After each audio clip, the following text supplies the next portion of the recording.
Okay, करेंगे start. चलिए, demand कर रहे थे हम। ओके, लास्ट क्लास हमने डिमांड पे देखा था और इलास्टिसिटी ऑफ डिमांड हमने स्टार्ट कर लिया था बेटा। इलास्टिसिटी ऑफ डिमांड में हमने कुछ मतलब समझे थे इलास्टिसिटी के, ठीक है। और हमने यही देखा था कि जो लॉ ऑफ डिमांड था वो एक क्वालिटेटिव एस्पेक्ट है। वो ये बताता है कि प्राइस में अगर चेंजेस होंगे तो डिमांड में भी चेंजेस होंगे, पर एक्चुअली जो चेंजेस होंगे वो कितने परसेंट चेंजेस हो रहे हैं उसको मेजरमेंट करने का भी तरीका है। तो जो मेजरमेंट करना है with the help of numericals, ठीक है, with the help of formulas, तो वो आपका लॉ ऑफ डिमांड नहीं बताता है, वो आपका बताता है इलास्टिसिटी ऑफ डिमांड। ठीक है, तो हमने यही बात करी थी, इलास्टिसिटी ऑफ डिमांड में यही पढ़ना है कि डिमांड पे क्या इफेक्ट पड़ा by the change in factors affecting demand. ठीक है, तो बेसिक इलास्टिसिटी ऑफ डिमांड का मतलब यही था। फिर हमने देखे थे टाइप्स होते हैं बहुत सारे, ठीक है। टाइप्स में हमने देखा था प्राइस इलास्टिसिटी ऑफ डिमांड होता है, ठीक है। और हमने इनकम इलास्टिसिटी पढ़ेंगे और क्रॉस इलास्टिसिटी भी पढ़ेंगे, ठीक है। प्राइस इलास्टिसिटी ऑफ डिमांड आप लोगों ने पहले भी पढ़ा हुआ है इन योर 11-12, ठीक है, माइक्रो में। तो प्राइस इलास्टिसिटी ऑफ डिमांड जो है ना, वो एक फैक्टर है डिमांड का जो इफेक्ट करता है डिमांड को, क्वांटिटी डिमांड को, विच इज प्राइस, ठीक है। तो जब प्राइस अफेक्ट करता है क्वांटिटी डिमांड को, तो हमें पता है प्राइस में चेंजेस होने की वजह से क्वांटिटी डिमांड भी बदल जाएगी। तो कितनी बदलेगी, कितने परसेंट चेंजेस होंगे, क्या वैल्यूज होगी, ठीक है, वो डिपेंड करता है हमारे measurement of price elasticity of demand पे। फिर हमने देखा था उसमें मेजरमेंट करने के बहुत सारे तरीके थे, राइट।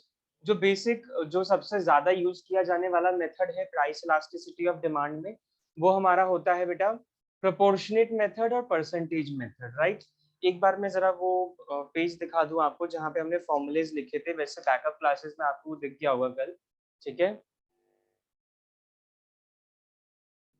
यस, तो हमने यही कुछ डिस्कस किया था प्राइस इलास्टिसिटी के बारे में, तो कि मेथड्स जो हैं कैलकुलेट करने के प्राइस इलास्टिसिटी को, वो 4 मेथड दे रखे हैं: proportionate, percentage, geometric and arc elasticity, ठीक है। ज्योमेट्रिक को ही हम पॉइंट इलास्टिसिटी मेथड भी बोलते हैं। आप लोगों ने इन दोनों फॉर्मुलेज का बहुत ज्यादा यूज किया होगा जब आप लोग क्वेश्चन सॉल्व करते थे, फर्स्ट टू, ठीक है, इधर परसेंटेज मेथड और प्रोपोर्शनेट मेथड। ज्योमेट्रिक मेथड शायद पढ़ाया गया हो या नहीं पढ़ाया गया हो, वो अब सिलेबस में है नहीं बेसिकली माइक्रो के, ठीक है। आर्क इलास्टिसिटी आप लोगों ने नहीं सुना होगा। तो ये दो तरीके भी होते हैं इलास्टिसिटी को मेजर करने के, प्राइस इलास्टिसिटी को, ठीक है। तो एक बार ये फॉर्मूले का स्क्रीनशॉट ले लो, अगर है तो वेल एंड गुड। आप लोगों ने जो पुराने स्टूडेंट्स हैं वो नोट ही कर रखा होगा, कुछ नए स्टूडेंट्स भी आज हमारे पास। ओके, अमन है, ज्वाइन कर लिया अमन ने, पुराना स्टूडेंट ही है ये तो हमारा। Aman, Aryan, Vishakha is the new student, Dhruv, Kritika, Mayank, Radha new है, रितिका है, सरबजीत आप भी न्यू स्टूडेंट हो, ऋतु, ठीक है, ऋतु तो हम पुरानी है, स्वयं, ठीक है। ऑलमोस्ट सारे स्टूडेंट्स हैं जो हमारे पास होते हैं, कुछ मिसिंग है, चलो कोई नहीं, करते हैं स्टार्ट आगे अब, ठीक है। फॉर्मूलाज रखेंगे यहाँ पे, और क्वेश्चन करने से पहले प्राइस इलास्टिसिटी ऑफ डिमांड के ना न्यूमेरिकल्स आते हैं आपके एमसीक्यूज फॉर्म में, ठीक है। तो वो करने से पहले हम स्टार्ट करेंगे एक टॉपिक जो है हमारा degrees of price elasticity of demand. Degrees of price elasticity of demand, जल्दी फिनिश करने की कोशिश करते हैं, 2 क्लास में इस इलास्टिसिटी को खत्म करेंगे, ठीक है। Degrees of price elasticity of demand.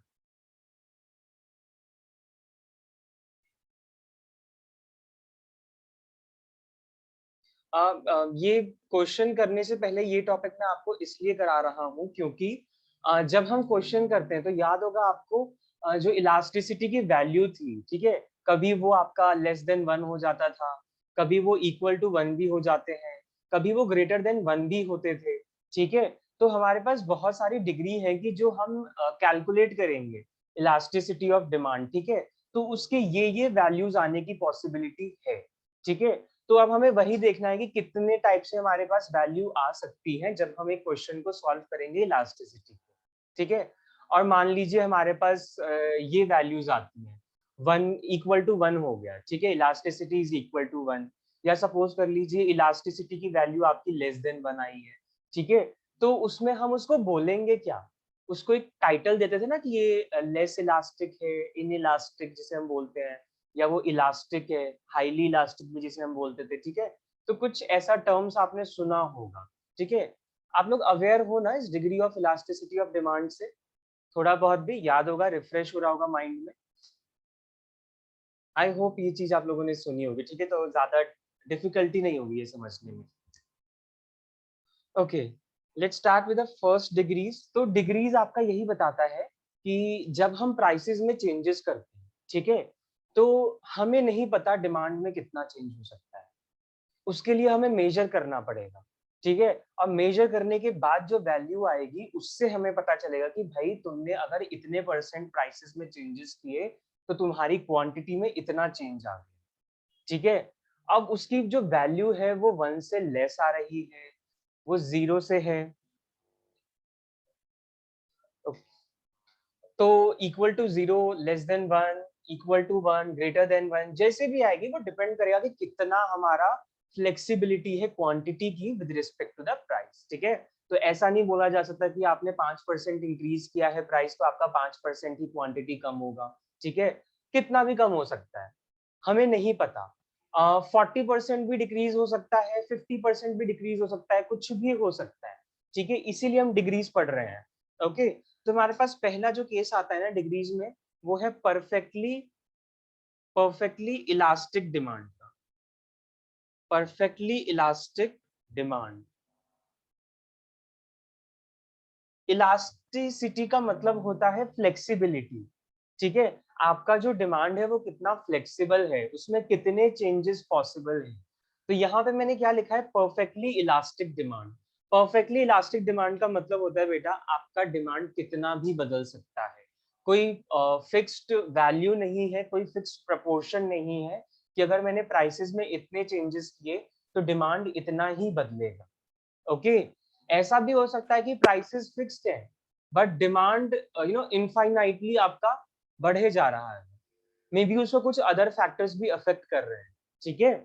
तो ऐसा होता है कि प्राइसेस को भी सेम रखने से कभी कभी डिमांड बदलती रहती है, इंक्रीज या डिक्रीज होता रहता है, ठीक है। तो इस केसेस में आपको ध्यान क्या रखना है कि डिमांड कर्व की शेप क्या होगी और आपका वैल्यू क्या होगा इलास्टिसिटी का। जो क्वेश्चन पूछेंगे ना वो ज्यादातर आपका यही पूछता है कि in case of perfectly elastic demand what will be the value of EP, that is price elasticity, ठीक है। तो in case of perfectly elastic demand curve आपका जो वैल्यू होगा इलास्टिसिटी का वो इंफिनिटी होता है। या वो आपसे पूछ सकते हैं कि डिमांड कर्व का शेप कैसा होता है परफेक्टली इलास्टिक डिमांड के केस में। तो डिमांड कर्व का जो शेप होता है ना वो आपका होता है एकदम हॉरिजॉन्टल, ठीक है, horizontal towards X axis. Draw कर लेते हैं एक बार इसको। यहाँ पे क्वांटिटी डिमांड, यहाँ पे प्राइस वाई एक्सिस पे, राइट। अब इसका जो डिमांड कर्व होगा ना बेटा वो एकदम स्ट्रेट बनेगा, हॉरिजॉन्टल टू एक्स एक्सिस, ठीक है, एकदम एक्स एक्सिस के एकदम हॉरिजॉन्टल जा रहा होगा, एकदम स्ट्रेट जा रहा होगा। और यहाँ पे जो आपका इलास्टिसिटी, प्राइस इलास्टिसिटी की वैल्यू होगी वो आपकी इंफिनिटी होगी। मतलब डिमांड नहीं पता हमें कितना भी चेंज हो सकता है, ठीक है। आपने प्राइसेस में कोई चेंजेस नहीं किए सपोज करो, ठीक है, कोई भी चेंजेस प्राइस में नहीं हो रहे हैं बट डिमांड देखो कितना भी बदल रहा है, कभी यहाँ पे हो सकता है, कभी यहाँ पे हो सकता है। सपोज करो पहले यहाँ थे, अब यहाँ आ गए, यहाँ आ गए, ठीक है। तो कॉन्टिन्यूसली आगे बढ़ते जा रहे हैं। ऐसा भी हो सकता है कि सपोज करो यहाँ थे बट अब हम पीछे की ओर जा रहे हैं, ठीक है। कम बढ़ सकता है, केसेस कैसे भी हो सकते हैं बट आपका रहेगा ये straight line, because infinite changes possible है डिमांड में, ठीक है। हम यहाँ पे मेजर नहीं कर सकते, तभी हमारा जो इलास्टिसिटी, प्राइस इलास्टिसिटी की वैल्यू है वो है इक्वल्स टू इंफिनिटी, ठीक है। तो नोट आपको क्या करना है basically, first point that demand curve जो होगा आपका, demand curve will be horizontal.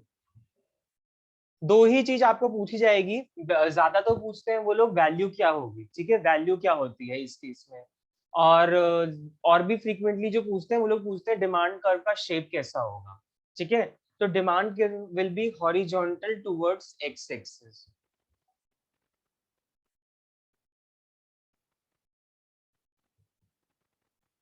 And next point जो हमने नोट किया है, value of elasticity will be, value of elasticity will be equals to infinity. Okay, ये इंफिनिटी का साइन होता है कि कितना भी चेंजेस हो सकता है। Okay, but thing is that बेटा ना, ऐसा ना मार्केट में होता नहीं है, ठीक है, कि हमें नहीं पता कि प्राइसेस में कितने चेंजेस हो रहे हैं या नहीं भी हो रहे, तो डिमांड एकदम इनफाइनाइटली बदल रही है, ठीक है। तो इसीलिए ना इस केस को, जो ये केस है ना, case 1, this is, it is imaginary in nature. ये ना एक इमेजिनरी होता है कि ऐसा हो सकता है, वी कैन जस्ट इमेजिन, ठीक है, it is imaginary.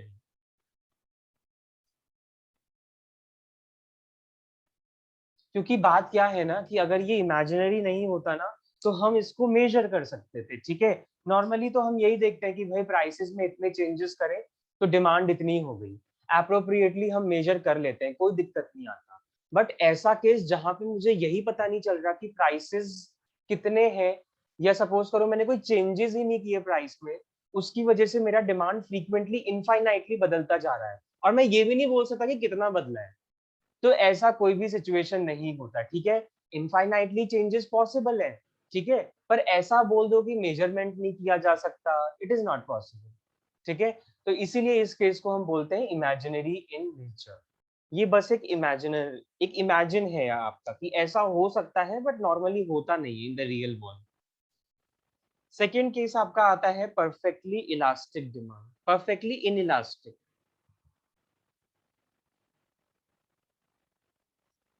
Perfectly in elastic demand. ये जस्ट इसका अपोजिट है, ठीक है। परफेक्टली इनइलास्टिक जो है ना, परफेक्टली इलास्टिक के अपोजिट है।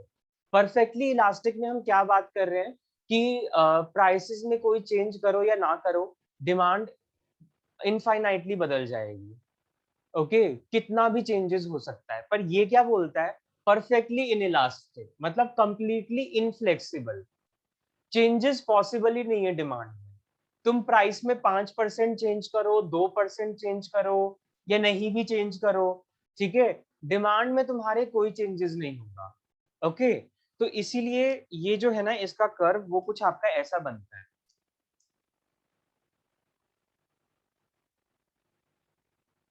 अगर ये हॉरिजॉन्टल था तो ये वर्टिकल हो जाएगा, ठीक है, towards Y axis like this.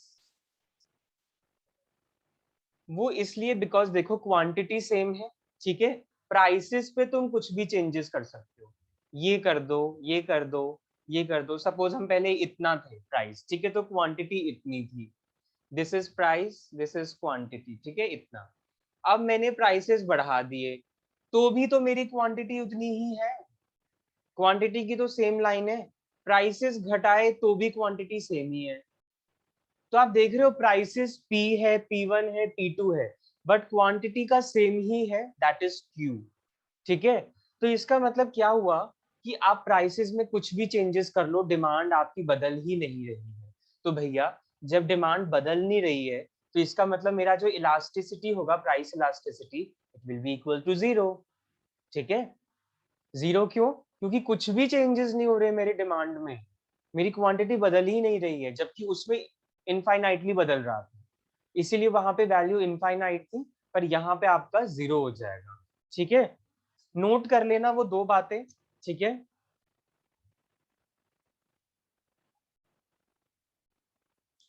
तो सबसे पहले हमने क्या देखा, डिमांड कर्व का shape. Demand curve will be vertical towards Y axis, ये वाई एक्सिस की तरफ जाएगा इसका शेप, ओके, एकदम सीधा। एंड सेकेंड पॉइंट हमने क्या नोट किया, that value of elasticity will be equal to zero, ठीक है। ये इंपॉर्टेंट है, ये हर जगह नोट करोगे आप लोग, ठीक है, हर एक केस में। चलो, ये हुआ हमारा second degree, I hope clear हो रहा है आपको। आगे बढ़ते हैं, ठीक है।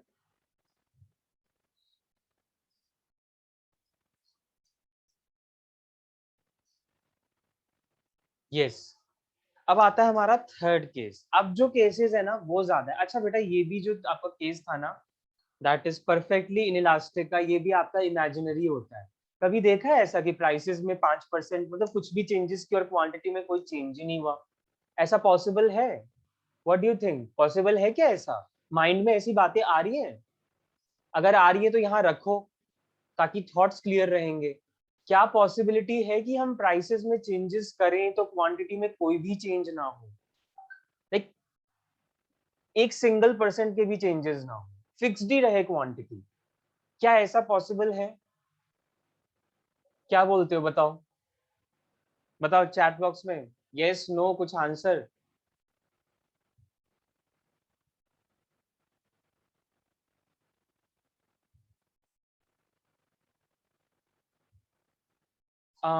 Yes no okay okay like मेरा क्वेश्चन ये था कि क्या चेंजेस ऐसे पॉसिबल हैं कि मतलब हम ऐसा सोचें कि डिमांड बदली ना जाए with respect to change in price.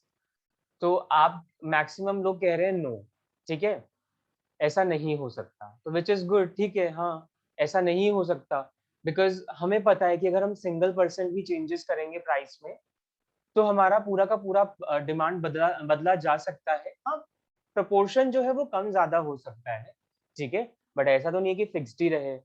तो महक ने जैसे यस बोला था, तो महक वो आंसर जो था यस वो किस रिस्पॉन्स में था? क्या आपको ऐसा लगता है कि मतलब ना ही हो चेंजेस, फिक्स्ड ही रहे? डू यू थिंक ऐसा हो सकता है?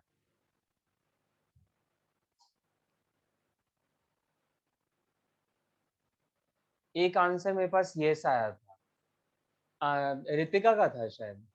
यस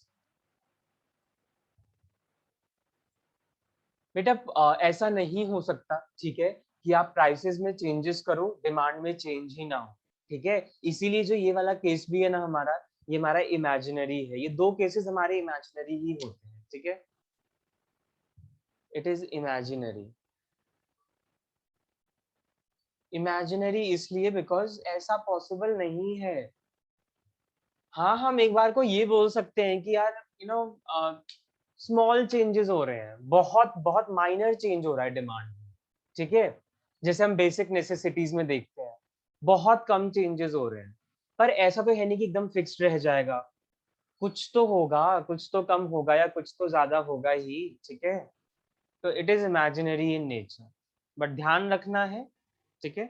अब आते हैं थर्ड केस पे, इंपॉर्टेंट है वो, चलो। Highly elastic demand, highly elastic demand, highly elastic demand को ही ना इलास्टिक भी बोला जाता है, इलास्टिक डिमांड।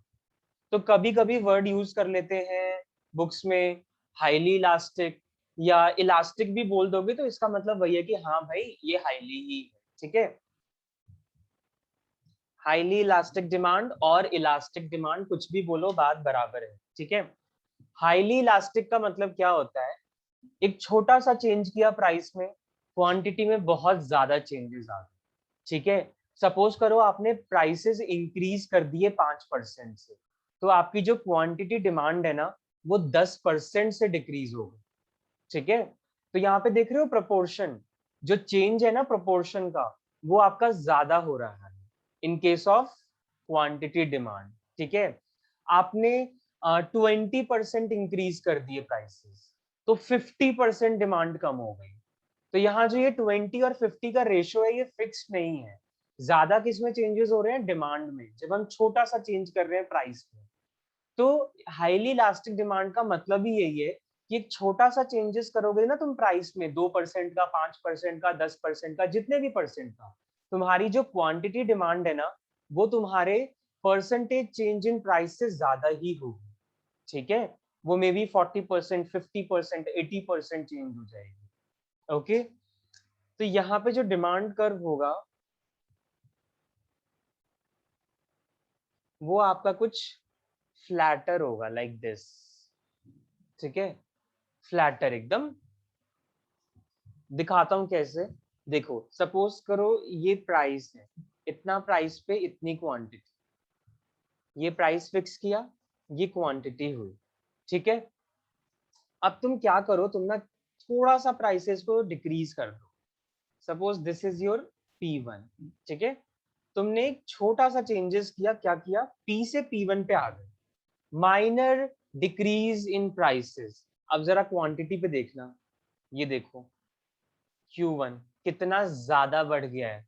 ओके, प्राइसेस को देखो, पहले हम यहां से यहां थे, ठीक है, फिर हमने बस इतना सा इतना चेंज किया प्राइस में, ठीक है, माइनर सा ही है वर्टिकल एक्सिस का जो डायग्राम है, पर पहले क्वांटिटी हम इतनी कंज्यूम कर रहे थे, अब हमारी क्वांटिटी कितनी ज्यादा हो चुकी है, ठीक है। तो आप खुद भी देख सकते हो, ये जो हमारा पोर्शन है ना, प्राइस, ठीक है, डिमांड कितना ज्यादा है इसका। तो देखो अपना ही मेजरमेंट देखो कि तुम्हारा डिमांड कितना ज्यादा बदल चुका है, ठीक है। तो यहाँ पे जो होगा ना, नोट करने वाली बात वही होगी कि ये चेंजेस पॉसिबल कब हैं, क्या क्या किस केस में, ठीक है। तो यहाँ पे जो आपका बेसिकली क्या है, जो डिमांड कर्व है, डिमांड कर्व विल बी,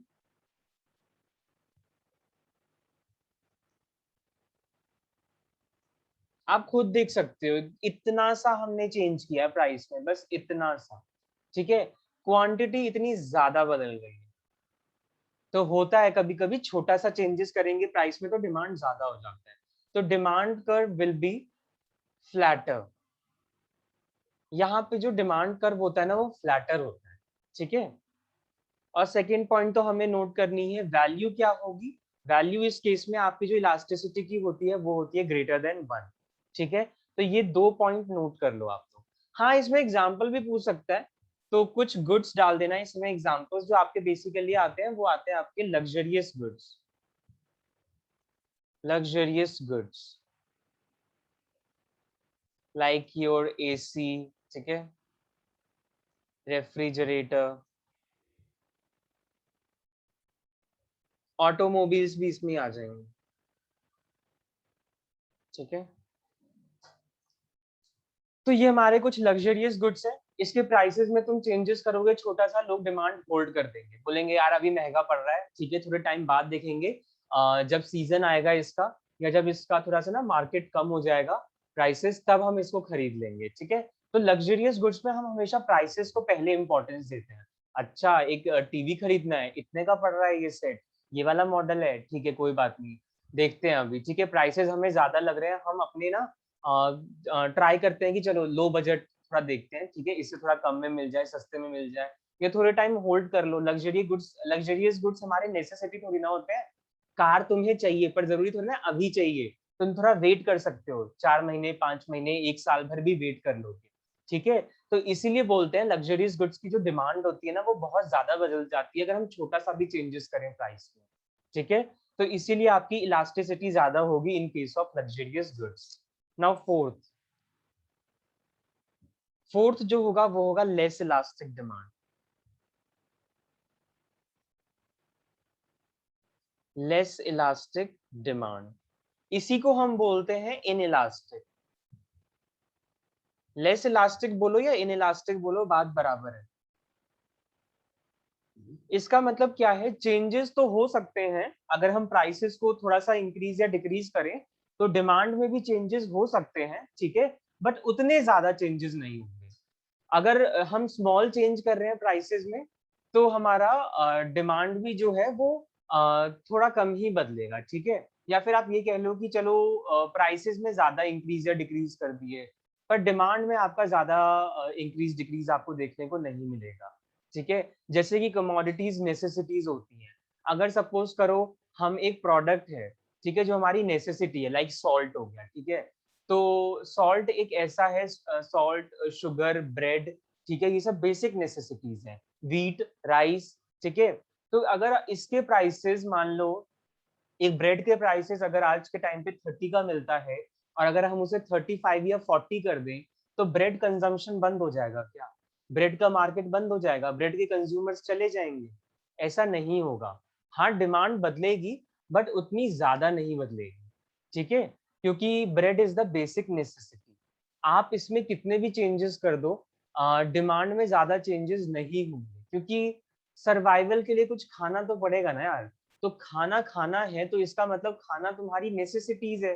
तो जो भी ये फूड प्रोडक्ट्स होते हैं ना, बेसिक नेसेसिटीज टाइप के, उनकी डिमांड में ज्यादा चेंजेस नहीं होते, चाहे आप इसके प्राइसेस को डबल ही क्यों ना कर। ठीक है, मार्केट थोड़ा सा इंक्रीज डिक्रीज हो जाएगा पर ज्यादा चेंजेस नहीं हो पाएंगे। कब तक एक इंसान भूखा रह लेगा ये बताओ? अगर तुम डिमांड कम भी कर दो तो तुम कब तक कम कर दो? ऐसी तो पॉसिबिलिटी नहीं हो सकती। ठीक है, this is our price on y-axis and this is our quantity on x-axis। तो अगर हम बोल रहे हैं कि प्राइसेस में कितना भी इंक्रीज डिक्रीज कर लो डिमांड में ज्यादा चेंजेस नहीं होंगे, तो डिमांड कर्व का जो शेप होगा ना वो आपका कुछ स्टीपर होगा, लाइक दिस। ऊपर देखो फ्लैटर है, ये वाला आपका स्टीपर है। कैसे देखते हैं? सपोज करो ये प्राइस है तो ये क्वांटिटी है। अब तुमने प्राइसेस को इतना ज्यादा डिक्रीज कर दिया, ठीक है, तो तुम क्वांटिटी देखो कितना कम बढ़ा है, सिर्फ इतना ही बढ़ा है, जबकि तुमने प्राइसेस इतने डिक्रीज कर दिए। देख रहे हो एरो से, प्राइसेस को इतना ज्यादा हमने डिक्रीज किया बट क्वांटिटी ज्यादा नहीं बढ़ी।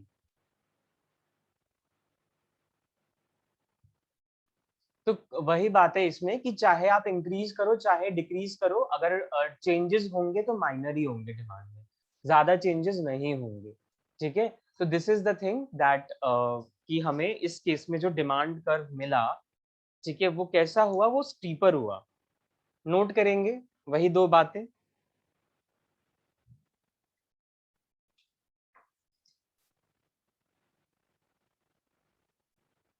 Demand curve will be steeper.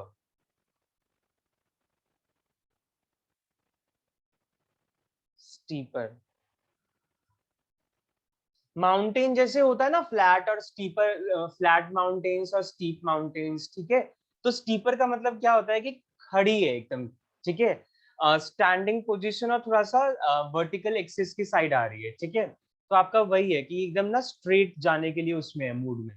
ठीक है, तो ये स्टीपर हो गया। फ्लैटर में क्या है कि इसकी पोजीशन बहुत ज्यादा फ्लैट है, चेंजेस बहुत ज्यादा पॉसिबल है। ठीक है, तो this is called steeper and this is flatter.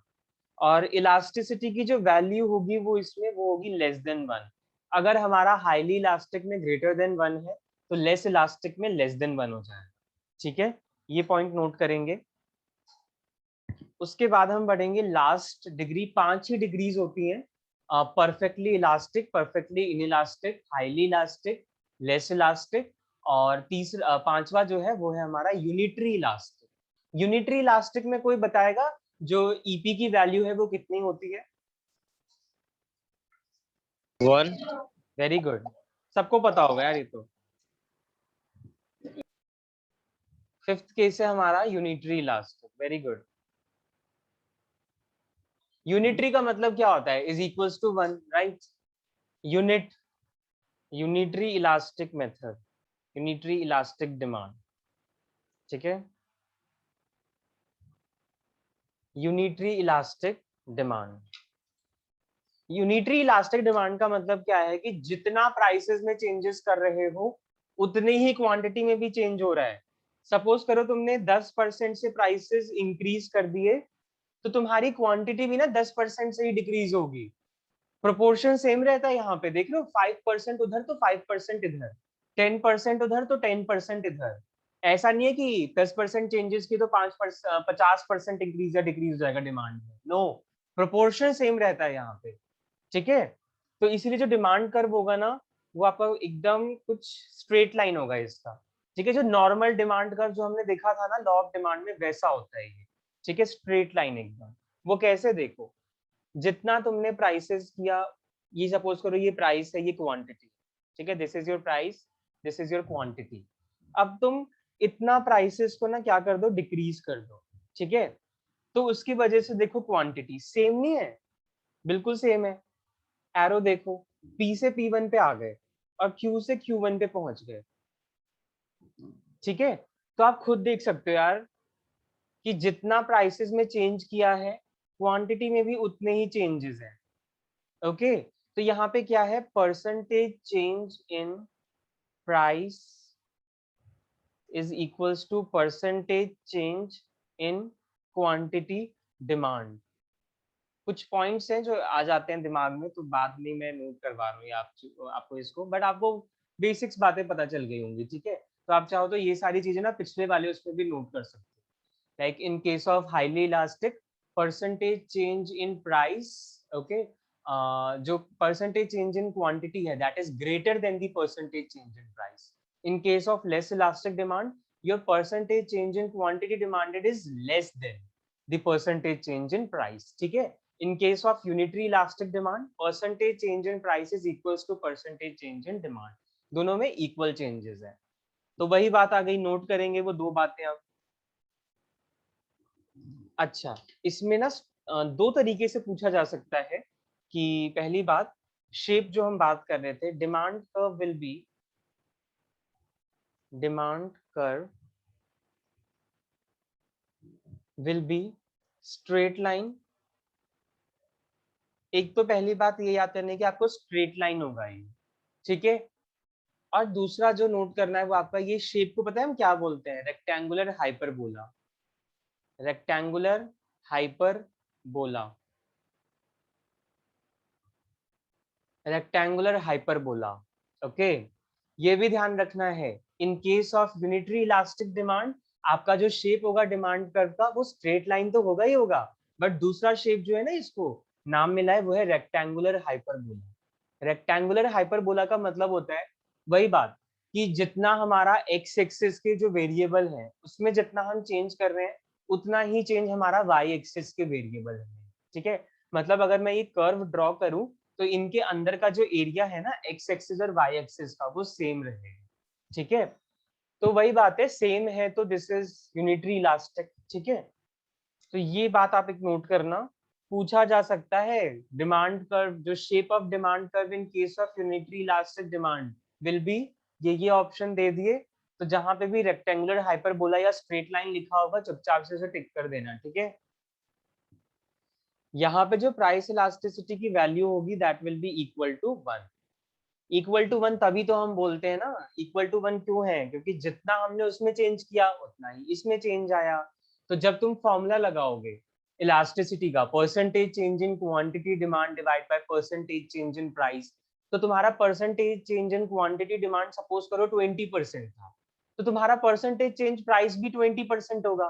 तो 20 divide by 20 will be equal to 1, ठीक है। तो इसीलिए यहाँ पे जो इलास्टिसिटी की वैल्यू आती है ना, वो 1 आती है, क्योंकि दोनों की वैल्यू सेम होने वाली है। और जब हम उसको फॉर्मूला में पुट करेंगे, तो हमें पता है सेम नंबर अपने टेबल में 1 पे ही आता है, ठीक है। तो दैट इज वाई इलास्टिसिटी जो होगी वो भी इक्वल टू 1, ओके। तो ये 5 केसेस थे, इससे ज्यादा कुछ नहीं है डिग्रीज में, ठीक है। जैसे इसमें हमने लग्जरियस गुड्स नोट किया था बेटा, एक बार ये देख लेना। लग्जरियस गुड्स जो था ना, in case of highly elastic demand curve, इसमें ना जो एग्जांपल आएगा वो आएगा आपका बेसिक नेसेसिटीज, नेसेसिटीज गुड्स, ये नोट कर लेना, ठीक है। नेसेसिटीज गुड्स, जैसे मैंने आपको एग्जांपल दिया ही था कि जो हमारी जीवन की जरूरतें हैं, जिस पे हमारा कंजम्पशन टिका हुआ है, तुम उसके प्राइसेस में कितने भी चेंज करो, डिमांड उसकी नहीं बदलती, लोग खाएंगे ही, ठीक है। एग्जाम्पल, सॉल्ट, शुगर, ब्रेड, ठीक है। ये सब हमारा क्या है? बेसिक कंजम्पशन है, डेली बेसिस पे कंजम्पशन होता है इसका, ठीक है। डेली बेसिस पे भी न जाने कितने टाइम। तो आप ऐसे कैसे इसके डिमांड को बदल दोगे? प्राइस के साथ नहीं बदला जा सकता, ओके। तो दिस इज द केस। पूछ लेते हैं कभी कभी example of highly elastic demand में कौन से गुड्स आ जाएंगे और आपके उसमें कौन से आ जाएंगे, ठीक है। यूनिटरी में तो आपके नॉर्मल गुड्स हो गए, मतलब कितना, मतलब इक्वल टू 1 है ना, कि इतना हमने किया तो उसमें भी इतना गया, तो इसमें कोई पर्टिकुलरली क्लासिफिकेशन नहीं है गुड का, कोई से भी गुड्स हो सकते हैं, ठीक है। बट लेकिन हाईली इलास्टिक और लेस इलास्टिक का केस था। चलो अब आगे बढ़ लेते हैं, सीधा क्वेश्चंस पे आए हम, ओके। प्रैक्टिस करेंगे कुछ क्वेश्चंस की, हेडिंग डालेंगे प्रैक्टिकल्स, ठीक है, प्रैक्टिकल प्रॉब्लम्स। फॉर्मूला मिल चुका है, डिग्रीज पता चल गई हैं, demand finish, theory of demand finish हो चुका है, जो हम वो पढ़ रहे थे, लॉ ऑफ डिमांड, रीजंस और एक्सेप्शंस वगैरह ये सब, ठीक है। प्राइस इलास्टिसिटी ऑफ डिमांड पढ़ रहे हैं, प्राइस इलास्टिसिटी। चल तो डिमांड ही रहा है बेटा, बट थ्योरी कंप्लीट कर चुके हैं, प्रैक्टिकल्स पे आ चुके हैं, ठीक है, इलास्टिसिटी पे।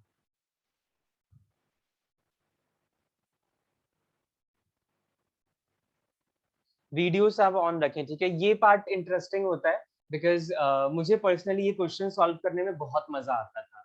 ओके ये बहुत इंटरेस्टिंग न्यूमेरिकल्स होते हैं, इको के न्यूमेरिकल्स बहुत इंटरेस्टिंग होते हैं, चाहे वो माइक्रो हो चाहे वो मैक्रो हो, ठीक है। तो लेट्स सॉल्व दिस।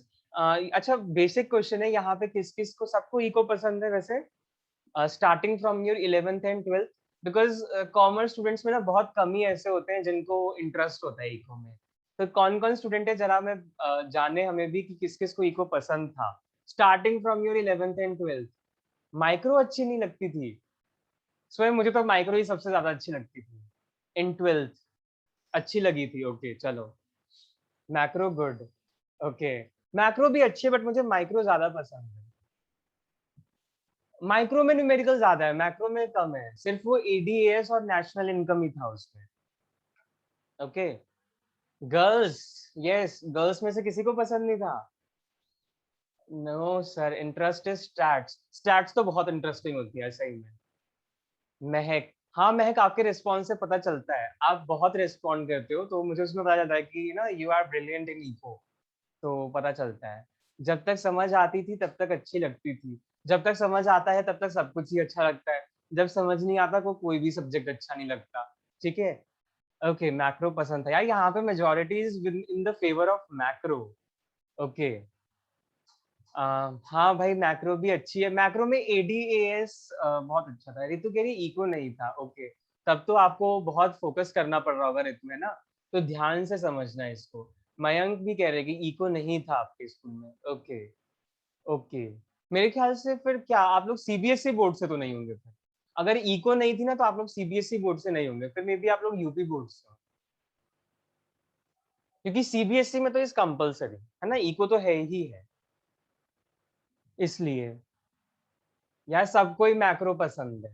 हाँ यूपी बोर्ड वाले कह रहे हैं कि हाँ उनके इको नहीं था। ओके बेटा फिर ना ध्यान से पढ़ना है इसको, क्योंकि जो हम कर रहे हैं ना अभी तक, जो सीबीएसई वाले हैं या आईसीएसई वाले होंगे, ठीक है, उन लोगों को ज्यादा क्लियर हो रहा होगा, क्योंकि अभी तक जो वो पढ़ रहे हैं वो सब उनका बेसिक है, उन्होंने पढ़ा हुआ है, ठीक है, बस रिफ्रेश हो रहा है एक तरीके से कॉन्सेप्ट, या भूल गए होंगे तो वापस से याद किया जा रहा है इसको।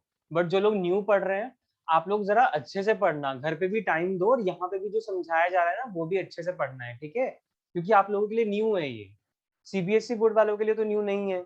ओके तो इस चीज के लिए आपका बेसिकली वो है, कोई नहीं, समझ आ रहा है तो वेल एंड गुड। यहाँ पे भी तो पूरा एकदम हम स्क्रैच से ही पढ़ रहे हैं, ठीक है, एकदम बहुत बेसिक से हमने स्टार्ट किया हुआ है, सर 11 12 जैसे ही पढ़ रहे हैं। यस सर 12th की मैक्रो भी है क्या?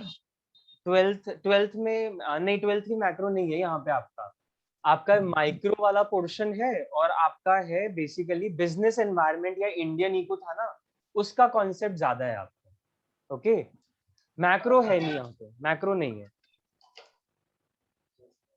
Okay thank you sir. चलिए प्रैक्टिकल्स पे आते हैं, एक क्वेश्चन करेंगे, चलिए स्टार्ट करते हैं। एक क्वेश्चन मैं करके दिखाऊंगा, फिर आप लोगों से मैं बोलूंगा, ठीक है, फिर हम सॉल्यूशंस मैच करेंगे, ठीक है, और जिन लोगों को नहीं आएगा मैं करके दिखाऊंगा, नो प्रॉब्लम। चलिए क्वेश्चन नोट करते हैं।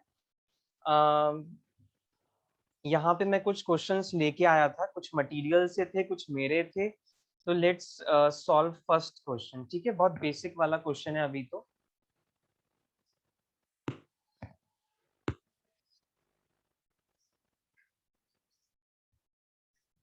यस नोट करेंगे।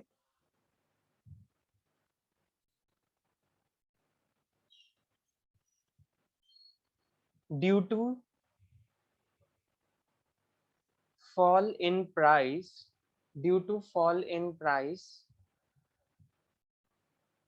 from rupees 10 to rupees 8, demand increases from demand increases from 4 units to 5 units. Okay, अब इसको सॉल्व करने का तरीका समझो। एमसीक्यूज में आया तो फिर तो ये तुम्हें सोल्यूशन करना पड़ेगा, फिर तुम आंसर टिक करोगे, ठीक है। तो सोल्यूशन कैसे होता है वो समझो। हमेशा जब ऐसे जिनको आता है वो लोग कैलकुलेट करेंगे, ठीक है, और चैट बॉक्स में आंसर्स लिखेंगे। मैं देखूंगा कौन लोग पहले कर लेते हैं मेरे से। सॉल्यूशंस देखेंगे जो जो लोग न्यू हैं, जिन लोगों को नहीं पता है, ठीक है। सॉल्व करने का एक बेसिक तरीका है बेटा, जो पहले आपको क्या करना है, स्टेप 1 में जो चीजें गिवन है वो लिखो, ठीक है। स्टेप 1 क्या कहता है, जो जो चीजें गिवन है वो लिखिए। तो आपको पता है इलास्टिसिटी निकालने के लिए आपको पहले क्या प्राइस था और न्यू क्या है प्राइसेस, वो लिख लेंगे। और पुरानी क्वांटिटी कितनी थी और न्यू क्वांटिटी कितनी है वो लिख लेंगे, ठीक है। तो जो इनिशियल प्राइस था हम उसको पी से डिनोट करते हैं। तो बेटा जब पी था, प्राइस कितना, 10 रुपीज। अब प्राइस कितना हो चुका है, P1 कितना है, 8 रुपीज। पी जो है वो पुराना प्राइस है और P1 जो है वो न्यू प्राइस है, ठीक है। पुरानी क्वांटिटी कितनी थी, जब 10 रुपए पे बेचा जा रहा था सामान, तो 4 यूनिट खरीद रहे थे कंज्यूमर एक प्रोडक्ट का, ठीक है। जब तुमने प्राइसेस को 8 रुपए कर दिए, तो ऑब्वियस सी बात है प्राइसेस कम हुए तो डिमांड तो ज्यादा हुआ होगा, ठीक है। तो यहाँ पे 5 यूनिट हो गया। तो ये चीजें मेरे को गिवन है। अब हम लगाएंगे फॉर्मूला। क्योंकि यहाँ पे कुछ मेंशन नहीं है तो हम कोई सा भी फॉर्मूला लगा सकते हैं। प्रोपोर्शनेट मेथड लगा लो या परसेंटेज मेथड लगा लो, तुम्हारे ऊपर है। प्रोपोर्शनेट मेथड ज्यादा लगाया करो जब कुछ गिवन ना हो तो, ठीक है। तो प्रोपोर्शनेट मेथड के अकॉर्डिंग हम यहाँ पे प्रोपोर्शनेट मेथड लगा रहे हैं। फॉर्मूला देख लेना, मैंने नोट करवा दिया था प्रोपोर्शनेट मेथड का क्या था, ठीक है। प्रोपोर्शनेट मेथड के अकॉर्डिंग जो इलास्टिसिटी का फॉर्मूला होता है वो होता है delta Q divide by delta P into P by Q, ठीक है। इसको एक्सटेंड कर लो फॉर्मूला को। डेल्टा क्यू हम कैसे निकालते हैं, Q1 माइनस क्यू करके, और डेल्टा पी जो हम निकालते हैं वो निकालते हैं P1 माइनस पी करके, ठीक है। और फिर पी और क्यू तो सेम रहा। ये बनता है एक्चुअल फॉर्मूला। इसको इलेबोरेट करने के बाद Q1 minus Q divide by P1 minus P into P upon Q. Aman का निकल चुका है, देखते हैं अमन सही है या नहीं। फॉर्मूला ये है, चलो अब पुट करते हैं फॉर्मूले में वैल्यूज। यस बेटा, तो Q1 हमारा क्या था, 5 यूनिट्स, है ना। और Q हमारा 4। P1 हमारा था 8 माइनस 10, राइट। ओरिजिनल प्राइस हमारा था, कितना था ओरिजिनल, 10 था ना, हाँ 10 रुपीज। और ओरिजिनल क्वांटिटी 4 यूनिट्स। यही तो वैल्यू है जो मैंने अभी डाली है फॉर्मूलेज की। Q1 हमारा 5 यूनिट, Q हमारा 4 यूनिट, ठीक है। P1 8 था, और P हमारा 10 था, ठीक है, इंटू P बाय Q। चलो सॉल्व करते हैं इसको। 5 माइनस 4 इज 1, 8 माइनस 10 इज 2। अच्छा बेटा एक बात और, माइनस का साइन लगाओ ना लगाओ बात बराबर है, ठीक है। क्योंकि यहाँ पे क्या है, माइनस का साइन हम इग्नोर कर देते हैं, बिकॉज लॉ ऑफ डिमांड है, ऑब्वियस सी बात है तुम्हारा नेगेटिव में ही आएगा, ठीक है। पर जब तक तुम्हारी इलास्टिसिटी की वैल्यू नेगेटिव में ना दिखा रखी हो ना, तब तक तुम नेगेटिव साइन मत लगाना, ठीक है। सौरभ ठीक है, ओजस्विनी ठीक है। तो यहाँ पे नीचे आया 2, माइनस का साइन इग्नोर करो, ठीक है, इंटू 10/4। तुम लगा भी सकते हो, तुम नहीं भी लगा सकते, तुम्हारे ऊपर है, ठीक है। माइनस का साइन आता भी है नहीं भी आता है, बट मोस्टली इग्नोर किया जाता है क्योंकि एक अजम्पशन है कि माइनस लगाओ ना लगाओ नेगेटिव रिलेशन तो चलेगा ही चलेगा, ठीक है। हाँ -1.25 या 1.25 कुछ भी बोल सकते हैं, ठीक है। तो आप खुद देख सकते हो यहाँ पे आपकी लास्ट वैल्यू क्या बची है, 1/2 और 10/4। तो साफ साफ दिख रहा है यहाँ से 2 5 10, राइट। तो फाइनल जो वैल्यू बची वो है 5/4। अब कर लो ना 5/4। अमन आपका जो आंसर था ना वो गलत था, 1.25 आएगा। अगर हम 5 डिवाइड बाय 4 करेंगे तो इट विल बी 1.25, ठीक है। तो हमारे पास जो सर इलास्टिक, यस। सर मैंने इसके क्रॉस मल्टीप्लाई करके तब इसको मैंने काट दिया था, क्या ऐसे नहीं कर सकते? कैसे मतलब, सर क्रॉस, जैसे कि 1/4 से मल्टीप्लाई और 2 की 10 से, और फिर उसको काट दें। तो अच्छा 1 को 4 से और 2 को 10 से क्रॉस मल्टीप्लीकेशन कर दिया क्या? हाँ सर मैंने तो ऐसे किया। नहीं नहीं, क्रॉस मल्टीप्लीकेशन तब करते हैं जब इक्वल टू में होता है, ठीक है, ऐसे नहीं करते। यहाँ पे तो सामने सामने रहा है कि तुम्हारा मल्टीप्लिकेशन हो रहा है, तो मल्टीप्लिकेशन क्या होगा तुम्हारा, सीधा सीधा ऊपर नीचे हो जाएगा, नो डाउट। ठीक है, तो ओके ओके। यस, तो 2.5 नहीं आएगा बेटा इसका आपका। और अगर आप वैसे भी कर रहे थे 1 को 4 से और 2 को 10 से ना, तो 5 आना चाहिए था, बिकॉज 10 2 जा 20 एंड 4 1 जा 4, 20 डिवाइड बाय 4 तो 5। ठीक है, ऐसे नहीं करना है क्रॉस मल्टीप्लिकेशन यहाँ पे, जब तक इक्वल टू का साइन नहीं होता ना, एक साइड इधर हो एक साइड इधर हो, तब हम ऐसे करके करते हैं। ठीक है, अदरवाइज यहाँ ऑलरेडी सिंप्लीफिकेशन में है, तो हम इसको ऊपर नीचे काटेंगे, तो it will be equal to 5/4, तो 1.25। चलो, सबका ही सही आया है 1.25। ऋतु क्लियर है, मयंक क्लियर है, आप लोगों के लिए न्यू है तो समझ में आया हमने कैसे किया ये क्वेश्चन? Okay, very good. ठीक है, तो क्वेश्चन तो अब बेसिक है। ठीक है, अब मुझे ये बताओ, कमेंट करो इसकी डिग्री ऑफ इलास्टिसिटी पे, ये तो सब बताएंगे। बताओ मुझे भाई, इसकी डिग्री क्या है इलास्टिसिटी की, जो हमने अभी किया है? Sir highly elasticity demand. Very good, highly elastic demand का, वेरी गुड, सबका सही है। ग्रेटर देन 1 है तो हाईली इलास्टिक है। ठीक है, हाईली इलास्टिक डिमांड है, highly elastic demand. Okay, why it is highly elastic? Because it is greater than 1. Highly elastic demand because elasticity is greater than 1. Okay, आगे बढ़ेंगे नेक्स्ट क्वेश्चन पे, चलो।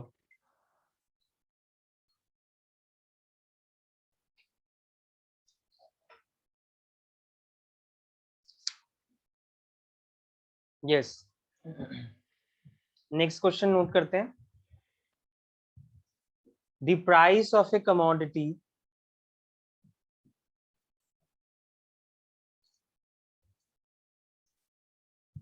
the price of a commodity decreases from rupees 6 to rupees 4 and quantity demand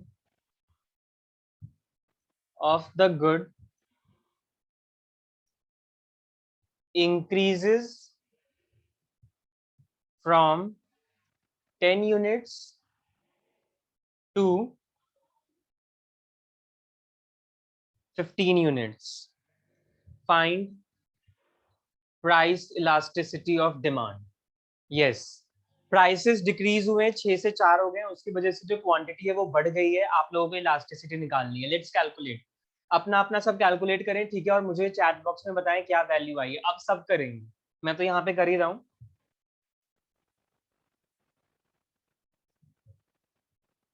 जिनको ना समझ में आए वो लोग सोल्यूशंस यहाँ से देख सकते हैं, और जिनको पता है वो लोग अपना खुद से करो एक बार। ठीक है,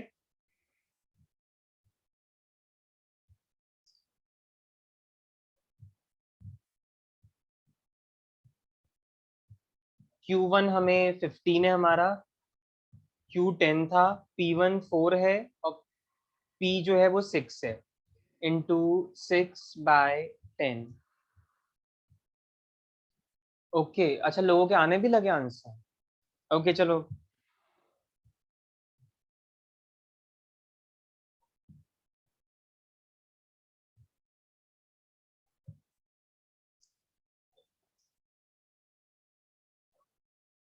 करेक्ट ध्रुव, ठीक है एकदम, ध्रुव का सही है। ओजस्विनी ने कमेंट भी कर दिया डिग्री पे, विच इज करेक्ट। ठीक है ओजस्विनी, कहाँ गए कर्जा। ओके ओके ओके, ठीक है, तो जिसका भी ये आ रहा है सामने जो वैल्यू है उनका ठीक है। ठीक है, किसी एक का गलत आया था, जरा मैं देखूं, ऊपर अभी मैसेज आया था। महक 0.24 आ रहा है, महक गलत है, 1.5 आना चाहिए। अपने सॉल्यूशंस को देखो और एक बार यहाँ भी देख लो जो सामने है। सर कैलकुलेशन एरर हो गया था। Okay,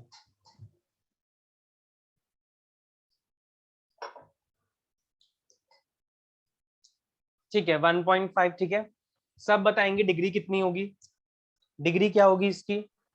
highly elasticity of demand. Again highly elastic, yes, highly elastic, because your value is more than 1,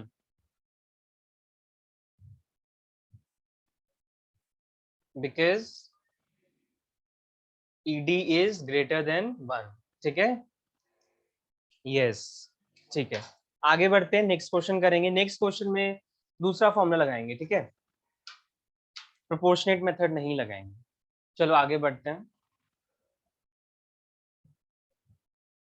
negative sign, जब तक हमारा नेगेटिव साइन लगा लो ना लगा लो बात बराबर ही है, वैल्यू सेम आनी है।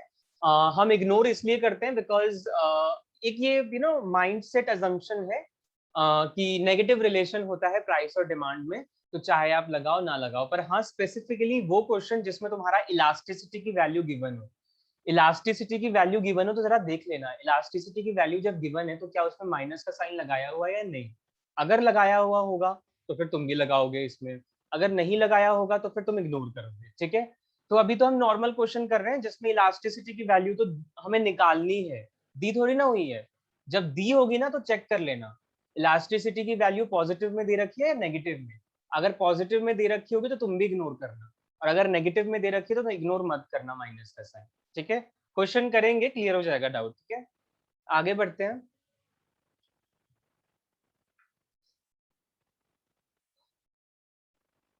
नेक्स्ट क्वेश्चन लिखो।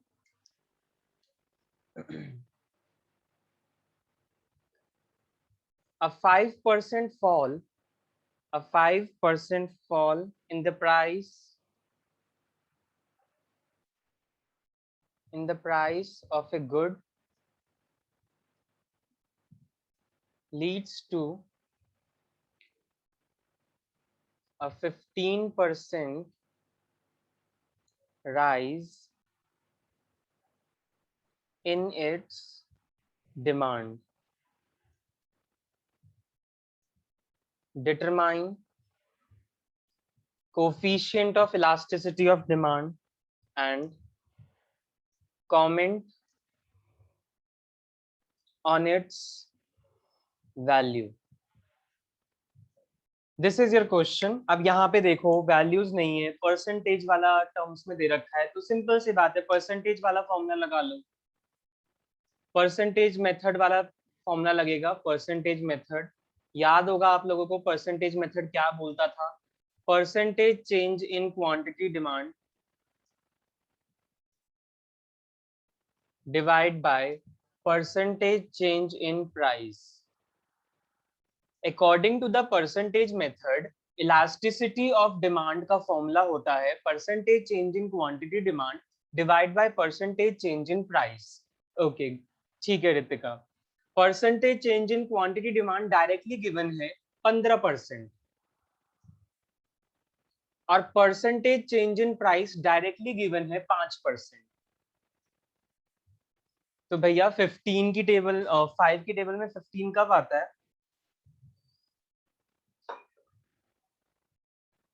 सिंपल 3।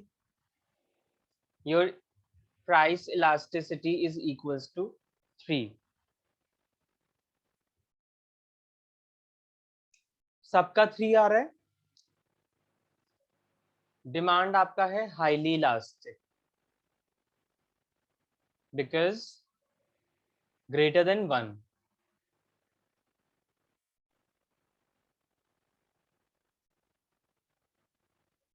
ठीक है, सिंपल था ये। किसी को कोई डाउट तो आगे बढ़े।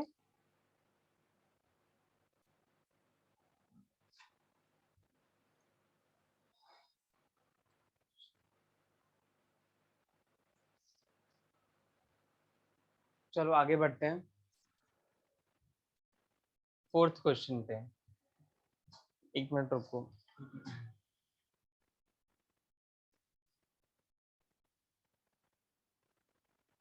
ये वाला क्वेश्चन करेंगे। नेक्स्ट क्वेश्चन उतारिए। The quantity demand by a consumer, the quantity demand by a consumer at a price of rupees 9 per unit is 800 units. is 800 units.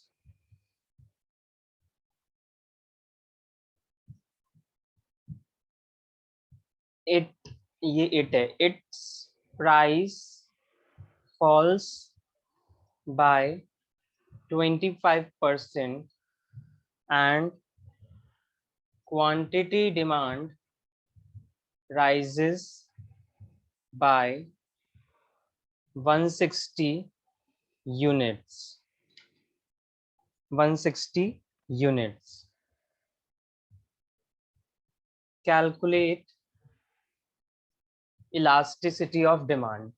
Yes, करिए कैलकुलेट एक बार. ये वाला क्वेश्चन थोड़ा सा दिमाग लगाना, सोचना. पहले तो वो लिखो गिवन क्या है, ठीक है, फिर इसको सॉल्व करना. ध्यान से समझो इसको. एक तो बात यहाँ पे क्या है ना, कुछ एब्सोल्यूट टर्म्स में है, कुछ परसेंटेज टर्म्स में है, ठीक है, तो उस चीज का ध्यान करना है. या तो दोनों को पहले परसेंटेज में कन्वर्ट कर लो, या फिर दोनों को पहले एब्सोल्यूट में कन्वर्ट कर लो और कोई एक फॉर्मूला लगा लो, ठीक है. दो फॉर्मूला तो लगाओगे नहीं.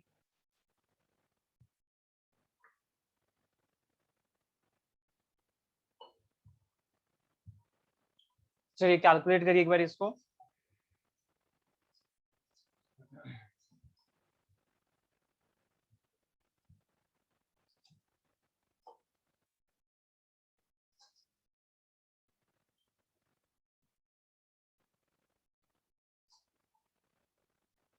आप लोग एक बार ट्राई करो इसको, ठीक है. देखता हूँ किस किस की वैल्यूज आ रही है, ठीक. दैट मीन्स फिर सही ट्रैक पे. अगर इसको सही कर रहे हो तो फिर सिंपल क्वेश्चंस तो आराम से कर लो. ज्यादा टिपिकल नहीं करेंगे वो लोग आप लोगों के लिए. इससे ज्यादा कॉम्प्लेक्स नहीं करेंगे किसी क्वेश्चंस को, ठीक है तो एमसीक्यूज ही ना, और इससे ज्यादा कॉम्प्लेक्स हो भी नहीं सकता. मैक्सिमम कॉम्प्लेक्सिटी इतनी ही है, ठीक है. कर लो आराम से सॉल्व, 2 मिनट का टाइम लो. सब करेंगे, ट्राई करो एक बार, ठीक है. बेसिक मैथ्स ही है, बेसिक लॉजिक ही लगाना है. कम से कम आप लोग अपने फिगर्स तो निकाल सकते हो, पी P1 Q1 के, ठीक है. रीजनिंग ही समझो इसे.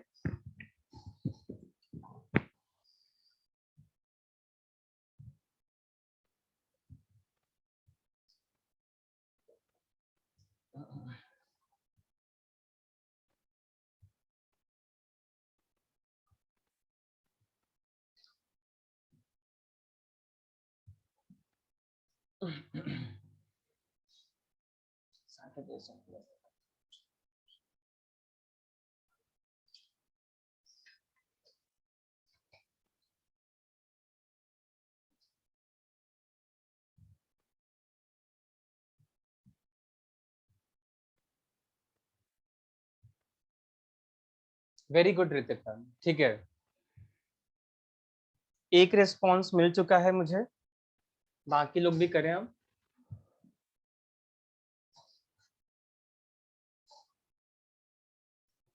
आप लोग इस क्वेश्चन को करो जब तक मैं ना नेक्स्ट नोट. करेक्ट ध्रुव, ठीक है एकदम. बाकी लोग भी रिस्पॉन्ड करेंगे.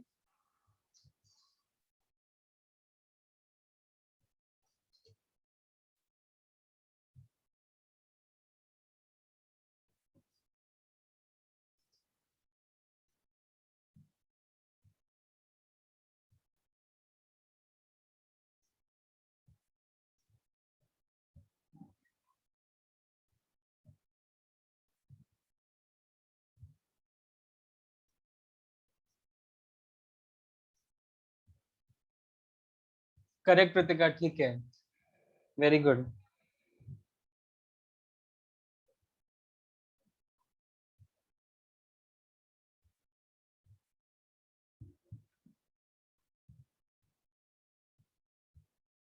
ऋतु बताओ बेटा कितना आया. मयंक आप लोग भी रिस्पॉन्ड करो थोड़ा बहुत.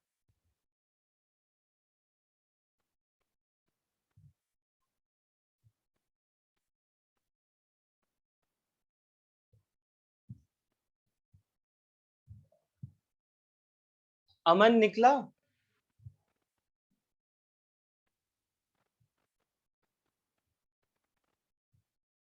अमन रिस्पॉन्स नहीं आया आपका अभी तक।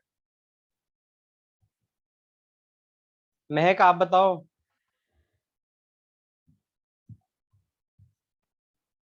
सौरभ गलत आ रहा है बेटा, ये नहीं है।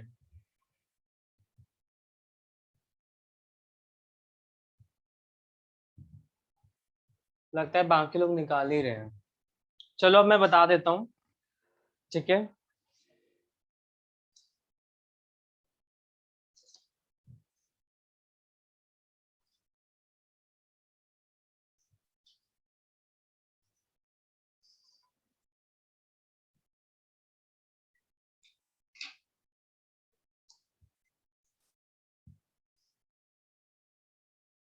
ओके, डिग्री लेस इलास्टिक होगी, करेक्ट कृतिका, लेस इलास्टिक ही होगी डिग्री। ओके, तो जिन लोगों ने सॉल्व कर लिया है वेल एंड गुड, जिनका गलत आया है सौरभ जैसे आपका, मैं आपको भी बताता हूँ सोल्यूशन, और जिन लोगों को नहीं समझ में आ रहा है वो लोग एक बार देख लें। चलो बेटा, पहले तो गिवन जो है ना वही हमें इसमें कैलकुलेट करना है। ध्यान से पढ़ो, quantity demand by a consumer at a price of ₹9 per unit. तो यहाँ पे प्राइस तो दिया हुआ है विच इज 9। तो जब प्राइस 9 है तो मेरी क्वांटिटी कितनी है, 800 यूनिट की, ठीक है, 800 unit. Okay very good, P दे रखा है, क्यू दे रखा है, कोई दिक्कत ही नहीं है, ठीक है। अब बढ़ते हैं P1 पे और Q1 पे, ठीक है, ये दो चीजें और चाहिए। फिर बोल रहा है it's price falls by 25% and quantity demand rises by 160 units. तो बेटा यहाँ पे क्या बोल रहा है कि प्राइस जो है ना तुम्हारा 25% कम कर दिया है हमने, 25% कम कर दिया। अब तुम चाहे तो प्राइस को परसेंट में रहने दो और क्वांटिटी को परसेंट में कन्वर्ट कर दो। अब परसेंटेज वाला फॉर्मूला लगा दो, या तो क्या करो, प्राइस को तुम एब्सोल्यूट में कन्वर्ट कर दो और प्रोपोर्शनेट मेथड का फॉर्मूला लगा दो। मैं प्रोपोर्शनेट मेथड लगाता हूं तो मैं परसेंटेज को एब्सोल्यूट में कन्वर्ट करूंगा। तो P1 क्या कह रहा है कि 25% से कम हो गया है प्राइस। पहले 9 था, 9 का 25% निकालो, क्योंकि जितना था उसका ही तो 25% डिक्रीज हुआ है। तो 9 का 25% कितना होता है, ये 25 के टेबल में तो 100 आ जाता है, ठीक है, 25 4 जा 100, बचा फिर 9 डिवाइड बाय 4। 9 डिवाइड बाय 4 करेंगे तो 4 2 जा 8 होता है एंड 2.25 होता है आपका ये, ठीक है। 2.25 इज योर कि 25% इतना होगा 2.25। पर उसने बोला है बाय वर्ड लगाया हुआ है, फोकस करो, बाय 25, इतने से कम हो गया है, इतना कम नहीं हुआ, 225% नहीं, बाय 25%। तो इसका मतलब क्या है, तुम्हारा 9 का 25% होता तो ये है, पर लेकिन इतने से कम हो गया है, तो माइनस करो 9 में से। P1 की जो एग्जैक्ट वैल्यू होगी ना वो होगी 9 माइनस 2.25। 25% 9 में से घटा दो तो ये आपका एक्चुअल P1 होगा। मेरे ख्याल से इसका आएगा आपका 6.75। Yes, okay, 6.75 is your the new P1। Okay, अब Q1 सिंपल है, जैसे आगे देखो, Q1 तुम्हारा था 800, अब उसके बाद बोला है कि तुम्हारा 160 से बढ़ गया है। तो अगर पहले 800 था और अब 160 और बढ़ चुका है, तो Q1 की वैल्यू कितनी होगी, 800 plus 160 is equals to 960 units. बेटा बाय वर्ड पे फोकस करो, बाय का मतलब होता है इतने से बढ़ जाना या इतने से कम हो जाना। तो इसका मतलब क्या है, बढ़ रहा होगा तो ऐड कर देना और घट रहा होगा तो लेस कर देना, ठीक है। टू वर्ड नहीं लिखा हुआ है यहाँ पे, टू का मतलब होता है इतना हो चुका है, तो इतना हो चुका है तो यही वैल्यू होगी, ठीक है। अब आपको मिल चुके हैं आपके P1 Q1। चलो अब फॉर्मूला लगाते हैं। फॉर्मूला क्या था ईपी का, delta Q divide by delta P into P by Q, ठीक है। तो डेल्टा Q होता है Q1 माइनस Q। Q1 हमारा है 6.75 माइनस 9, राइट, नहीं Q1 माइनस Q है ना, Q1 हमारा है 960 माइनस 800 और P1 माइनस P1 कितना आया है 6.75 माइनस 9, ठीक है, इनटू P कितना है 9 और Q कितना है 800। कर लो सॉल्व अब तो। 960 में से 800 गए, 160। 9 माइनस 6.75, 2.25। जो ये वैल्यूज आई थी 2.25 और इतने से कम हुआ था ना, तो माइनस करके भी तो वही आएगा यहाँ पे, इंटू 9/800। यहां से पॉइंट हटाओ, ठीक है। यहाँ दो वैल्यू हैं, तो पॉइंट के बाद अगर दो वैल्यू है तो ऊपर दो जीरो लग जाएंगे यहाँ पे, चाहे इसमें लगा दो चाहे उसमें लगा दो। उसमें ऑलरेडी जीरो था तो मैंने सोचा इसी को 2 जीरो दे देता हूँ, ठीक है। तो इसको मैंने 2 जीरो दे दिए। तो अब हमारे पास फाइनल फिगर जो है वो है 160 divide by 225 into 900 divide by 800। 2 zero से 2 जीरो यहीं पे काट दो, ठीक है। अब ये 160 और 8 डायरेक्टली जा सकता है। 8 के टेबल में 16 आता है, 8 2 जा 16 और 0 इसमें लगा दो 20, 28 जा 160, राइट। अब क्या बचा, ये हुआ 9 इंटू 20 विच इज 180 और नीचे रहा 225। साफ दिख रहा है यूनिट प्लेस पे 0 है और 5 है, तो 5 के टेबल में चला जाएगा। 5 की डिविजिबिलिटी यही होती है, यूनिट प्लेस पे अगर 0 है या 5 है तो वो 5 के टेबल में चला जाएगा। 5 के टेबल से काट के देखो इनको, 5 3 जा 15, 5 6 जा 30, तो 36 5 जा 180, 5 4 जा 20, 5 5 जा 25, तो 45 5 जा 225। अब ये किस में जाएगा, अब ये 9 से चला जाएगा, या हाँ 9 से चला जाएगा ये। 9 4 जा 36, 9 5 जा 45, तो फाइनल हमारे पास क्या बचा 4/5। 4/5 को पॉइंट में करें तो 0.8 ही आएगा, ठीक है। तो 0 point is the correct answer, 0.8। और 0.8 हमारा लेस देन 1 है, तो इसकी जो इलास्टिसिटी होगी वो होगी लेस इलास्टिक या इनइलास्टिक। तो जिसका भी 0.8 आया है और लेस इलास्टिक बोल रहे हैं, वेरी गुड। सौरभ क्लियर हुआ। अब पता चला कहाँ पे क्या कोई डाउट, कोई कैलकुलेशन मिस्टेक रही होगी। सौरभ क्लियर है अब, ऋतु क्लियर है, मयंक क्लियर है, जिन लोगों का नहीं हुआ था। ओके ऋतु क्लियर है ना बेटा। कैलकुलेशन थोड़ी सी ज्यादा हो गई है और कुछ नहीं है, ठीक है। मैथ्स तो किया होगा, यूपी बोर्ड वालों की मैथ्स तो बहुत अच्छी होती है, तो मैथ्स ही है थोड़ा सा बेसिक कैलकुलेशंस, वो मैंने कर दिया है, बाकी सब ठीक है, ठीक है। मयंक क्लियर है, जिन लोगों को क्लियर है आगे बढ़ जाओ, इस क्वेश्चन को करो चलो। अच्छा, इस क्वेश्चन को करने के लिए जरा ध्यान दो। प्राइस जो है वो डिक्रीज हो रहे हैं, 100 से 60 हो गया है। यहाँ पे तुम्हें इलास्टिसिटी ऑलरेडी गिवन है, इलास्टिसिटी गिवन है और उसमें नेगेटिव का साइन नहीं है, ठीक है। तो जो ये क्वेश्चन पूछ रहे थे ना नेगेटिव लगाएं या ना लगाएं, तो बेटा ऐसे क्वेश्चन में देखना कि तुम्हारा अगर इलास्टिसिटी दे रखा है वो पॉजिटिव है या नेगेटिव है। तो यहाँ जो इलास्टिसिटी की वैल्यू है ना वो पॉजिटिव दे रखी है, नेगेटिव साइन इग्नोर करना फिर, ठीक है। नेगेटिव साइन इग्नोर करना, नेगेटिव साइन मत लगाना। अरे वाह ध्रुव, वेरी गुड, सही है, इतना ही होगा। सब निकालेंगे इस क्वेश्चंस को, चलो कैलकुलेट करो। वही है, एक बार फॉर्मूलाज क्रिएट हो जाता है ना तो फिर कोई दिक्कत नहीं होती यार। ये शेयर प्रॉब्लम चलो करेंगे क्वेश्चंस। गिवन क्या क्या है वो लिख लो पहले, ठीक है। पी दिया हुआ है 100, P1 हो चुका है 60।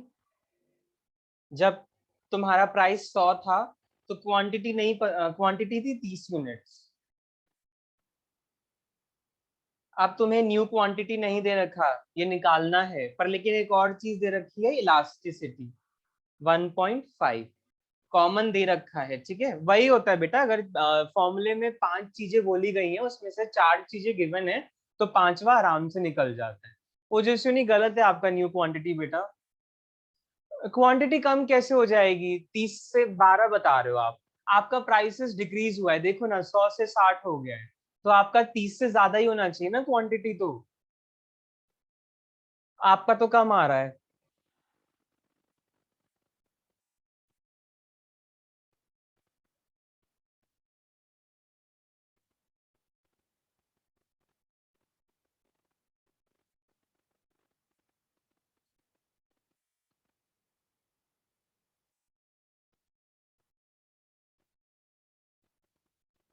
सृष्टि करेक्ट। Q1 मुझे निकालना है तो Q1 को तो Q1 ही लेके चलता हूँ। 18 न्यू क्वांटिटी 18 नहीं होगी महक, एड ऑन हो जाएगा तो वो बन जाएगा 48। 48 जो है ना वो आपका आंसर सही होगा, करेक्ट सौरभ। Q जो है वो 30 है। महक गलत मत निकालो बेटा। 60 minus 100 into P is 100 and Q is 30 and क्योंकि यहाँ पे इलास्टिसिटी की वैल्यू दे रखी है 1.5 तो ये 1.5 यहाँ पे लगा के चलो, ठीक है। ये आपका इस तरीके से फॉर्मुलेट किया जाएगा वैल्यूज को। अब करो तुम कैलकुलेशंस, कुछ चीजें इधर होंगी उधर होंगी, ठीक है, बट फाइनल जो आएगा वो 48 आना चाहिए। चलो करो कैलकुलेशंस, मैं यहाँ पे कर देता हूँ एक बार, ठीक है।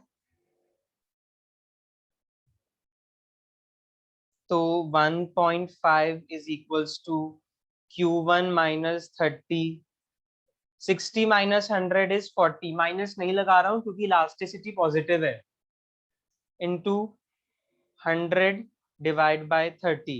एक जीरो को एक जीरो से काटो यहाँ पे और एक जीरो को यहाँ से काट दो, ठीक है। फाइनल क्या बचा रह गया 1.5 is equals to 1 को अगर हम इस इक्वेशन से मल्टीप्लाई करेंगे तो Q1 माइनस, अच्छा ओके ऋतु 60 नहीं है बेटा, 60 नहीं होगा, 48 इज द करेक्ट आंसर। ठीक कर लो ओजस्विनी, कोई बात नहीं, 48 आया था पहले।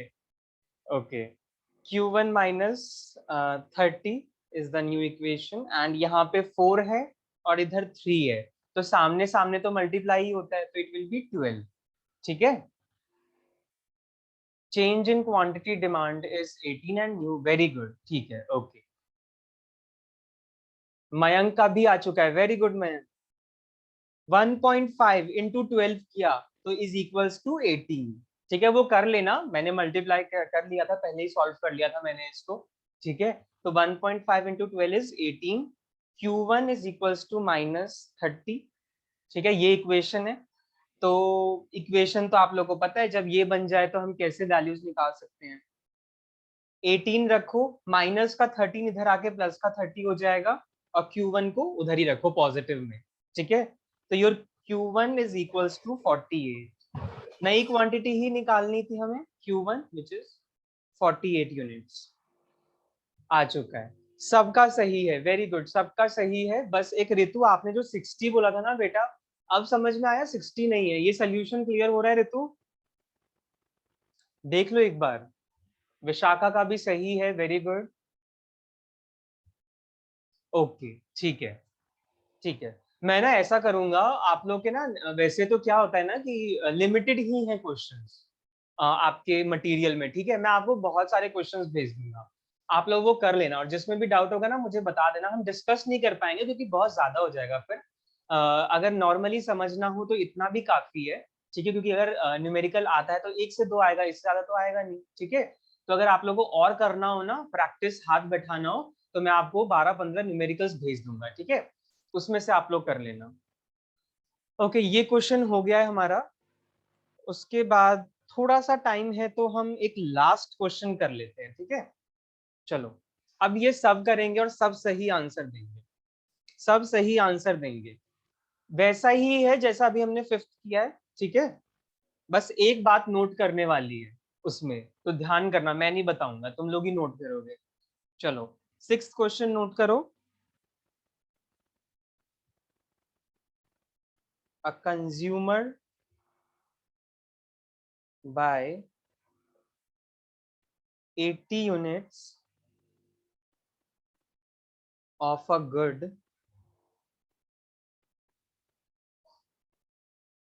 at a price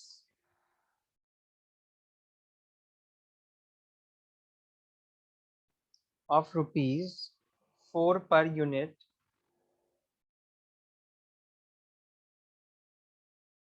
suppose price elasticity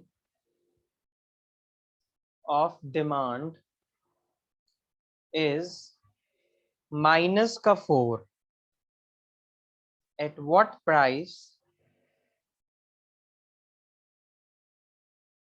will he buy, at what price will he buy 60 units? Do this question, करिए और बताओ मुझे आंसर क्या आता है.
ध्रुव का है क्या 4 पॉइंट?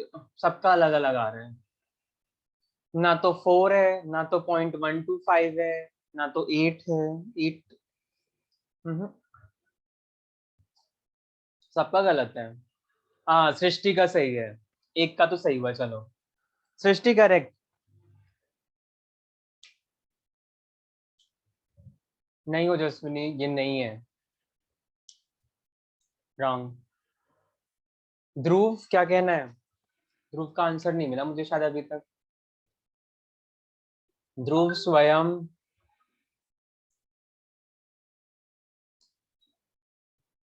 ध्रुव ने बोला था ना प्राइस 4. नहीं बेटा, प्राइस 4 नहीं है. हाँ महक, ठीक है अब आपका करेक्ट. और बताओ. बस 5 मिनट. हाँ बस बस बस. ओके, तो जिसका भी ये डिफरेंट आ रहे हैं ना आंसर्स, 2 लोगों के सही आए हैं, वेरी गुड. महक ठीक था और एक सृष्टि, सृष्टि का भी ठीक था. नहीं ये नहीं है बेटा. चलो इसको सॉल्व करते हैं. मुझे पता है आप लोगों ने कहाँ मिस्टेक करी होगी. आपने ये देखा, इस पे फोकस किया. इलास्टिसिटी जो है वो माइनस में दे रखा है, तो माइनस का साइन इग्नोर नहीं किया जाएगा इन द क्वेश्चन. ठीक है, क्या क्या गिवन है जरा देख लो. पी जो है 4 है, तो हम क्वांटिटी कितनी खरीद रहे हैं? 80. ठीक है, जब P1 तो मुझे निकालना है, तो Q1 दे रखा है 60. ठीक है, और इलास्टिसिटी ऑफ प्राइस जो दे रखा है, प्राइस इलास्टिसिटी, वो है माइनस का 4. तो चलो लगाएंगे formula. Q1 minus Q divide by P1 minus P into P by Q. This is the formula. ठीक है, ईपी की वैल्यू दे रखी है. ठीक है ओजस्विनी, अब ठीक है. माइनस का 4 इक्वल्स टू Q1 कितना है? 60 माइनस Q इज 80. P1 निकालना है, P 4 है, ओरिजिनल P 4, ओरिजिनल क्वांटिटी 80. ठीक है, ये रही वैल्यूज. सार्थक, सार्थक का है क्या ये? सार्थक 15 निकाल दिया सीधे. 15 कुछ ज्यादा ही हो गया यार ये तो. इतना नहीं है, -4 इज इक्वल्स टू, अच्छा अब यहाँ पे माइनस लगा हुआ है तो यहाँ देखो तुम साइन माइनस का लगाओगे, -20। यही चीज मैं बताना चाह रहा था, अगर प्राइस इलास्टिसिटी में ही माइनस लगा हुआ है तो फिर तुम माइनस का साइन इग्नोर नहीं करोगे। इसको काट लेते हैं यहाँ पे, 4 1 जा 4 एंड 4 20 जा 80, 1/20 हो गया, ठीक है। फिर 20 1 जा 20, यहाँ पे भी काट दिया, ये हो गया फाइनल इक्वेशन, -1 इंटू 1 इज -1 और नीचे बचा P1 -4, ठीक है। फाइनल इक्वेशन, इसको यहाँ मल्टीप्लाई करवाओ, -4 को मल्टीप्लाई करवाओ इक्वेशन P1 -4 से और उधर तुम्हारा -1 तो रहेगा ही, ठीक है। ये हो जाएगा -4 P1 माइनस माइनस प्लस 4 4 जा 16, ठीक है, इक्वल्स टू -1, ये हुआ। फिर क्या हुआ, -4 1 को रखो यहाँ पे ही, 4 P1 इक्वल्स टू -1, ये प्लस का 16 है, उधर जाके माइनस का 16 हो जाएगा, ठीक है।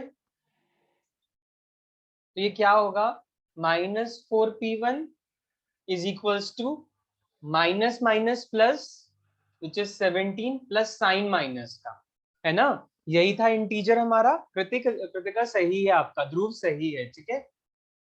माइनस से minus cancel, P1 17 divide by 4 करोगे तो 4.25 आएगा। तो योर न्यू प्राइस इज 4.25, ठीक है। सर मेरा यही आया था, मैंने जानबूझ के नहीं भेजा। बहुत मिस्टेक हो जाती है, ऐसी मिस्टेक मत करना, ठीक है। तुम तो ऑप्शन ही बदल दोगे ऐसे करके, तुम्हारा सही आ रहा होगा, तुम पता नहीं क्या लग दोगे, वहां पे गलत आ जाएगा। अब देखो, अब सबका एक लाइन से ही सही आ रहा है, स्वयं भी ठीक है, ध्रुव भी ठीक है, अब सबका सही आ रहा है। Very good. ऋतु क्लियर है, अब मयंक क्लियर है?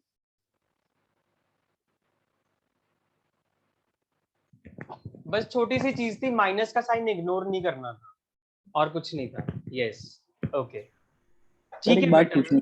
यस, किसको क्या डाउट है बताइए। सर हम यहाँ पे माइनस से माइनस नहीं काट सकते थे? माइनस से माइनस कहाँ पे?